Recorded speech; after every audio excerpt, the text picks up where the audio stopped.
Hi everyone, it's Trishann Williams, and I'm here with my brother James, and we're in Vegas at the Flamingo, and we're gonna review a couple of books that we've just recently finished. I'm gonna review Woman Down by Colleen Hoover, which just came out. James is gonna review a book called August Lane. I actually want to go first because I am curious about your Colleen Hoover, so I'll make mine quick. I think I said this in the past, depending on the order that these are published. But we're here in Vegas, and I needed a book that was kind of musically oriented about the music scene, and August Lane was recommended to me. And August Lane is the daughter of a black country singer named JoJo Lane, who was, throughout all the 60s, 70s, she was really huge and popular and all that. And this is kind of the story, going into the late 80s, early 90s of her daughter, who wants to be a singer as well, but the mom was 15 when she had her. So I guess it takes place more, or the beginning of more 80s, 90s. Anyways, it's kind of the story of her wanting to be a singer as well, but really kind of scared. Mom was never there. She was raised by grandma, all of this kind of stuff. And the other main character is a black male country singer. They had gone to high school together in a small town. Gone to high school together, and they were both, and he's a really nice guy. The most popular word in that book is "I'm sorry," because he's apologizing for everything. Yeah. He's just total people pleaser. Well, while they're in high school, they write a song together. It's called "Another Love Song," and it's just a popular song, and it's country, so it makes it to he involuntarily, his friends all made him go to this kind of casting, or this kind of a AGT, American Idol kind of thing. Does this song, and it becomes huge, and he becomes a big star. And 20 years has gone by. Well, he didn't actually write that song. August wrote the song. He wrote the music, but August wrote the song. And he disappeared for 13 years, and he was an alcoholic, and all these other stories. But there's a lot of social issues that goes around to it. Anyways, I really enjoyed the book. It's probably the fastest book I've read. I read it in 2 days, and I just don't normally read that fast. But the characters were really good. The societal impacts, usually if you read about racism or discrimination, just kind of in general, you read it from a historical point of view. And yes, I know this took place in 90s and 2000s, or those two parts of it. It brought it a little bit, closer to home, and I enjoyed as much as you can enjoy reading that. I liked learning more about the emotions of people and things like that, and the hardships. I think people made bad decisions in this book, of course. So there's a lot of redemption that takes place in the book, and a lot of coming back together, and then beating the odds, and mom and daughter story in there, and all that kind of stuff. So it was a really good story. I'm glad. Thank you, Jessica, for recommending that to me. And I might have to read it and compare, because it reminds me a little bit of the Griffin sisters, which I think is that Emily Henry? Nope.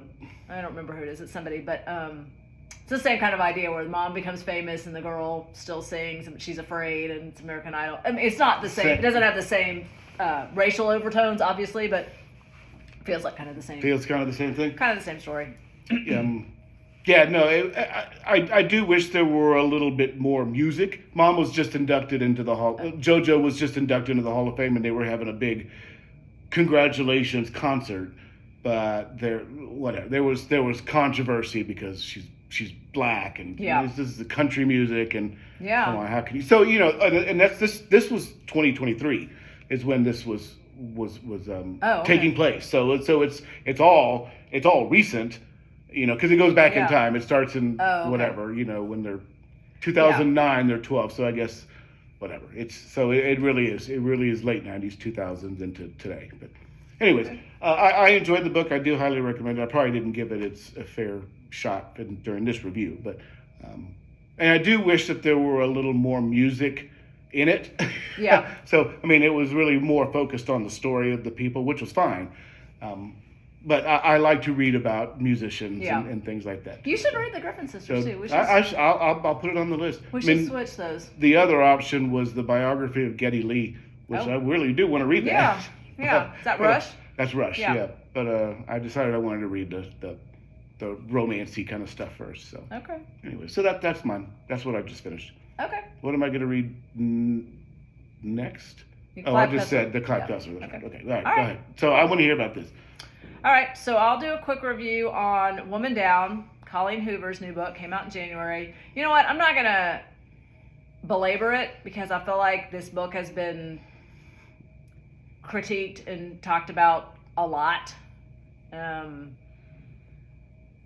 What I did learn that I didn't know is that this was a novella that she wrote in 2020. So she expanded a short story that she wrote into this book. Okay. So it's not a brand new And that's book. not unheard of. That's something it's that fine. people do that. I mean, everyone's like, well, it's been 3 years since she wrote a book. Well, she wasn't writing this book in those 3 years. Like, she was taking it. It doesn't matter. It's fine. Because what I really want to hear is your backstory of Colleen Hoover. Well, so what you told me yeah. in the car. Or on So the plane. thing about Colleen Hoover, and unfortunately, I mean, I pre-ordered this book as soon as it came out. I liked It Ends With Us. I liked Verity. I liked her books. That I got really annoyed because she took several books and she would publish another book that was the same story in the other person's point of view. So she'd write it in one person's point of view and then she'd, under a whole different title, write the same story. I don't like that at all. I didn't like it. It's lazy, and I felt like it was a waste of money. Like, tell me if you're going to do that, because I already know the story. So that annoyed me, but I liked her just fine. Super fans love that stuff, though. And that's great. That wasn't for me. I have a soft spot for Colleen Hoover, so when I read the chatter after this book came out about a lot of people not liking it, like, she wrote somewhere about how, she was just a regular person. She's writing. They were, having trouble making ends meet, and she really wanted to be an author, and her husband was supporting her. And I think when It Ends With Us kind of became her big breakout hit, like, she almost didn't know what to do with that. And she was so grateful. And I felt like she felt very human to me. And I kind of felt like I was rooting for her. She could be me. Like, that's what I want. I want someone to take my book and see in it everything I put into it. But then with that comes fame and criticism and expectations. And like, I'm on her side. I want her. I mean, there's so much insecurity. You can just feel it, right? And if you're a writer, you have that insecurity every time you write a book. The problem is, I don't like Woman Down either. Oh. I do think that it's a good, like, I thought the premise behind it is really good. It's a writer. Listen, a lot of people are saying, oh my God, it's her. She's writing about herself. I don't know if she is or not. I mean, I know that It Ends With Us had some movie problems, and this book has some movie problems. None of her movies' problems are coming back on her as a writer. Like, that's what the actors in the movie, like, it's not reflecting on her. In the book, the movie reflects on the author. She gets writer's block. She can't write her book. She goes off to a secluded cabin to try to write her next book. And then her fantasy main male character comes to life. Like, this person shows up who's exactly who she's trying to write about. And it's almost like cosplay. Like, he becomes this male character, and he acts out all these situations that she's trying to write about, and so she writes this great book. And meanwhile, she does all these horrible things with this, like, she makes all these really bad decisions with this person.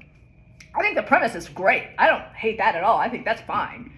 The problem is her character makes so many bad decisions intentionally that hurt so many people and are so unlikable. I can't root for her. I don't like her. I don't like the main character. Her name is Petra Rose. She's the author. It's like, you can't root for her in the end because she's such a horrible person. And that brings the whole story down. Huh. And this is what I'm going to tell you. The problem with the book is the first couple paragraphs and the last couple paragraphs. The first couple paragraphs, they start out where two kids in a podcast and they're criticizing this author, but you don't know anything about, I didn't know anything about the book. You don't know anything about the book. And the language that the podcasters are using is so immature that it already brings down this book to that level, to that young adult level, so that when the main character comes in and she's making grown-up decisions, my mindset is not there. And it took me, I didn't, like, the story's supposed to be dark, but that first scene is so out of character for the rest of the book. It threw me off for the whole book. I did not like that. I wonder if that was intentional. It may have been, I don't know, or it may have been just, maybe I'm the only one who saw that. The ending, I had the perfect ending. Like, I'm reading the book, she's making all the bad decisions, and I'm like, there's only one way this works. She didn't do that. I had it in my head, and if it had ended that way, it would have solved a lot of these issues. And it didn't end that way. Therefore, that makes her a bad person. Because there was a solution to this problem. There was a solution. Colleen, call me. I had the solution for you. I did feel the same way in August Lane. The ending of it did end satisfactorily, but there was a different ending, and I had in my head that to me would have worked. Yeah, well, that's how I feel about Woman Down. Okay. In a nutshell. So, I'm not going to recommend it. I liked Verity, though. If you want to read one of her thrillers. Verity was probably the only. I don't mind Colleen Hoover. I think same that probably every man who ever reads it thinks it's basically fluff. But Verity was actually. Yeah, I liked it. I really enjoyed it. And I even went back and appropriately creepy. Yeah, I went back and I reread it after I read this, because people were comparing the two, and I see that they're both supposed to be thrillers, but Verity really is a grown-up book. It reads like a grown-up book. And this one, it's a grown-up story, but the writing isn't always grown up. Okay. And the character's just not likable. That's the biggest problem. Now, all right, I am curious with the little time we have left, but do you think that that's a result of the pressure that's put on her? Maybe. Because that's a lot of pressure, especially if that's not... Well, yeah, because that's her life. No, like, now her life has changed. Yes, it. I think there's a great deal of... Listen, your writing is how your writing is. And she's trying to stay in two wheelhouses, right? Like, she wants to write thrillers, and she wants to write kind of young adultish... Popular romance. Maybe you can't do both. Or maybe you can. Or maybe just sometimes they don't work. Like, sometimes a book doesn't work. Danielle Steele's had books that don't work. That doesn't mean the next one won't work. And that doesn't mean I won't read it, because I will. This one just didn't work for me. When you're a normal, everyday person, like you, who is doing writing as a hobby or on the side. I mean, it's not a hobby, but you know what I mean. I'm published. I'm published author, but writing is not your. I made $4 writing is not your living. That's it's not how you make a living. I cannot live off of it. So when you write around the rest of your life. Correct. When you write that first big, it ends with us. All of a sudden, you don't have to work regular anymore. But you have to do that enough to keep... But so you've got to adjust your entire lifestyle. But yes, you've got to do enough of other things to allow you the mental space to be able to sit down and write like you used to do at those and specific you have times. to be able to take criticism. People aren't going to like your stuff all the time. And that's got to be hard, because your writing it's coming from your heart. I don't care. It is. Good, bad, or indifferent. Like, it's coming from your heart. And it hurts. Gotta have thick skin. Listen, Colleen, I got nothing against you. I'll read your next book. Delete your Instagram. This one wasn't my favorite one, but keep on going, girl. All right. Bye. See you later.